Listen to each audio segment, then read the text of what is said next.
Olá, pessoal! Novamente estamos aqui com o curso de motores elétricos. Meu nome é Laís e na última aula, nós vimos um pouco sobre os tipos de motores, que a gente pode encontrar por aí. Vimos também alguns princípios básicos que a gente precisa entender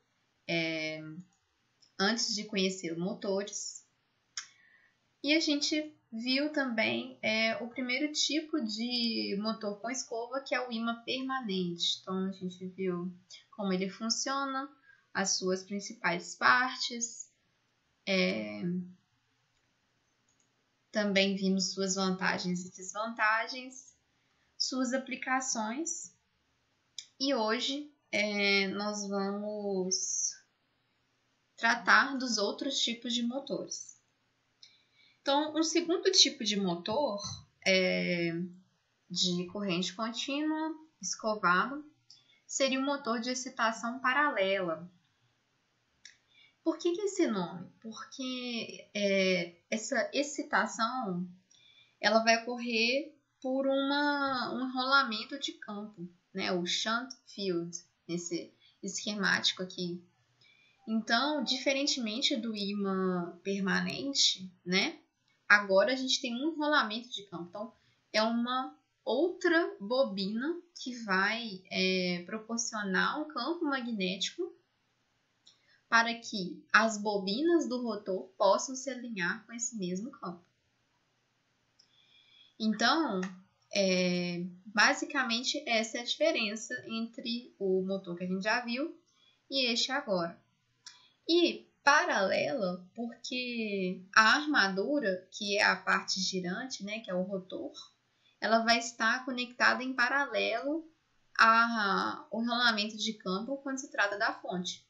Então, se a gente olhar aqui, a gente vem aqui, Então, tem uma ligação que vai para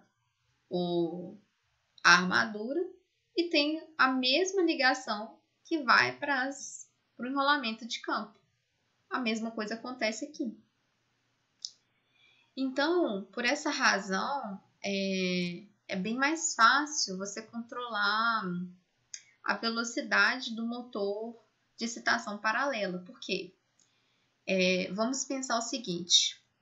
O torque está relacionado à armadura. Então, quanto maior corrente se passa aqui na minha armadura, maior vai ser o meu torque. Então, a quantidade de corrente, a maior quantidade de corrente do circuito, ela tem que estar vindo para cá e não para cá. Se você ainda não conhece um pouco dos princípios básicos de circuitos elétricos, você pode assistir o vídeo que já está disponível no nosso canal, que se trata sobre isso. Mas, falando basicamente, quando a gente tem um circuito paralelo, a corrente ela se divide. Então, ela vai para cá, um pouco dela, e o restante vai para cá. E isso depende da resistência. Então, se a resistência aqui ela é menor, então, com certeza vai passar um pouco mais de corrente para cá. Se a resistência aqui é maior, eu tenho uma menor quantidade de corrente aqui. Então, é exatamente isso que eu quero. Eu quero que passe mais corrente aqui e menos aqui. Para isso, a resistência do meu enrolamento de campo, ela deve ser mais alta.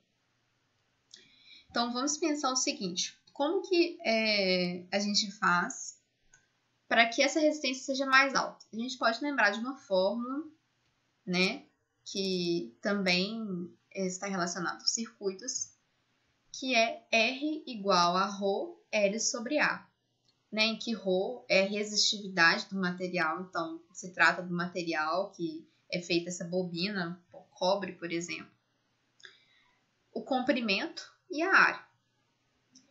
Então, quanto maior for essa área aqui, menor vai ser a resistência.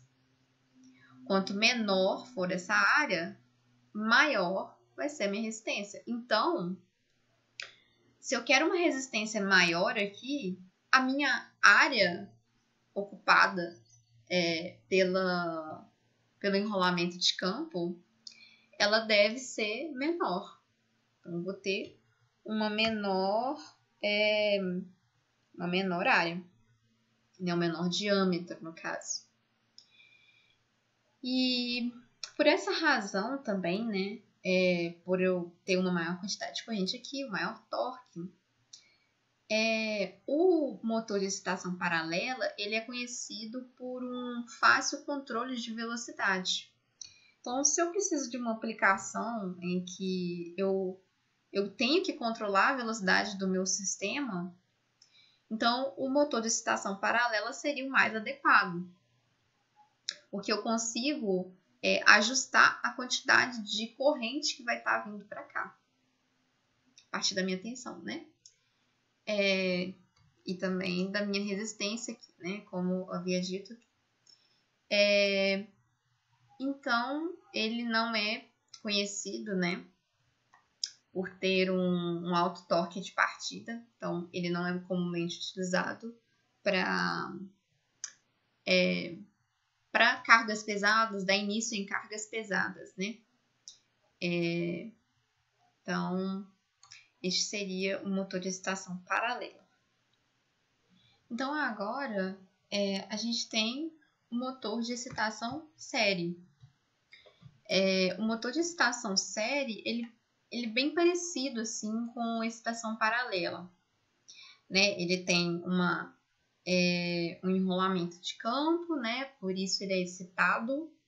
Ele tem um campo externo, né? Que também é um enrolamento, também são espiras que estão lá, N espiras. Só que diferentemente do excitação paralela, agora eu vou estar em série com a minha armadura. Então, se a gente for ver aqui, olha só. Eu saio do meu enrolamento de campo, tenho uma conexão com a minha armadura e depois volto para o enrolamento de campo. Então, isso é uma ligação em série. Ou seja, agora eles compartilham da mesma corrente. Então, o que acontece? O meu enrolamento de campo agora ele tem que suportar aquela corrente, né, que a gente já havia conversado aqui. Então, ele vai ter que ter por exemplo, um fio mais grosso. E com essa corrente passando aqui, né, eu vou conseguir ter um torque, né, um torque bacana, que é um torque inicial muito bom, na verdade, porque o motor de excitação série, ele é bem conhecido por ser utilizado como motor de partida. Então, porque ele tem um alto torque de partida. Então, por exemplo, para operar máquinas pesadas na indústria, então o motor de excitação série ele é muito utilizado para esse meio. Então, entretanto, ele não tem um bom controle de velocidade, porque o enrolamento de campo já está em série aqui, né? Então, não consigo controlar tão bem a velocidade nesse tipo de motor. A gente tem também o motor de excitação composta. Ele é meio que a união entre o motor de excitação paralela e excitação série. Então, eu vou unir as duas qualidades desses dois motores. Então, qual que é a qualidade do motor paralelo? É o controle de velocidade. E o de motor série? É o meu alto torque de partida. Então, o motor de excitação composta ele vai unir essas duas características. Entretanto, ele não vai ser tão bom quanto o único motor. Então, por exemplo, o meu motor excitação paralela, ele tem um bom controle de velocidade. O meu motor de excitação composta, ele vai ter um bom controle de velocidade, mas não vai ser tão bom quanto só o de excitação paralela. O mesmo serve para o motor de excitação em série. Eu vou ter um alto torque de partida, só que ele não vai ser tão alto quanto o motor separado. Então, basicamente é isso. E aqui nessa imagem, a gente pode ver que como é que quando a gente vai fazer as aulas de laboratório, com motores e tudo mais, tem essas ligações aqui que a gente tem que fazer. Então, se vocês já fizeram matérias de laboratório ou ainda estão para fazer, vai ser assim, vocês vão ter lá os conectores, vão ter que fazer as conexões corretas para o tipo de aplicação que você deseja. Então, existem dois tipos de motores de excitação composta. O short e o long. O short, ele vai estar... a excitação paralela, ele vai estar paralelo somente com a armadura, né? E o long, ou excitação paralela, ele vai estar paralelo com todo esse conjunto aqui, né? Que é o estação série e a armadura. E a vantagem, né, dessa excitação composta é que eu posso somar esses dois campos, né, campos magnéticos. Então, é uma das propriedades para poder aumentar o torque do motor. Se eu tenho um maior campo magnético, vou ter um maior torque aqui na minha armadura. Então, vamos dar uma olhadinha aqui nas vantagens desses três motores que a gente acabou de ver. Então, o motor de excitação paralela, como já disse, né, ele tem essa vantagem, melhor controle de velocidade, porque por causa daquela questão da corrente e tudo mais. Ele também ele tem uma fonte de alimentação barata, né? É um fator importante, né? O financeiro é um fator extremamente importante, porque a gente precisa ter nos nossos projetos um motor que seja bom, atenda os nossos requisitos, mas que ao mesmo tempo eu não tenha que gastar um absurdo com ele, com manutenção, entre outros.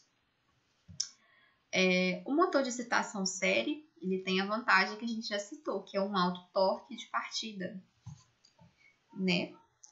Então, pode ser usado para cargas mais altas. Ele é um motor universal, ou seja, eu posso ter ele tanto em corrente contínua quanto em corrente alternada. Ele também tem uma maior potência que a excitação paralela, se a gente for comparar o tamanho deles, por exemplo, que é relativamente o mesmo. O motor de excitação composta, ele tem uma rápida partida, uma rápida parada, né? Uma rápida aceleração. As desvantagens desses motores são que o excitação paralela ele tem uma instalação mais cara do que os outros motores. Então, meio que compensa, né? Ele tem uma fonte de alimentação mais barata, mas tem uma instalação mais cara. Então, tem que colocar as coisas no balanço e ver se ele é um motor ideal para você. E como ele é possível você, né, controlar a velocidade dele, ele trabalha com velocidades constantes. Então, se eu quiser trabalhar com velocidades que variam ao longo do tempo, né, esse motor não é o ideal. Excitação série, ele não tem um bom controle de velocidade e é necessário que tenha uma carga para dar partida. Então, eu não consigo ligar ele e sem uma carga lá associada. O excitação composta tem operação e manutenção mais caras e tem um problema que as faíscas da escova, né? Porque a gente tem lá as nossas escovas e os nossos comutadores, né? Os nossos comutadores e as nossas escovas. E quando eu estou comutando, né? Essa é até uma desvantagem do motor escovado, eu posso gerar faíscas. Então, pegando o gancho aí, uma das desvantagens do motor escovado é que com o tempo eu vou precisar trocar ele, né? Porque trocar, fazer uma manutenção. Porque ele vai ficando desgastado, né? As escovas, os computadores vão ficando desgastadas com o tempo. Então, para a nossa aula de hoje, a gente tem isso. Eu aguardo vocês na próxima aula, que vai ser super interessante. Nós vamos falar dos motores sem escova, que é, né, o que a gente usa atualmente na equipe. E eles são extremamente interessantes de entender e de estudar. Então, aguardo vocês. Até mais.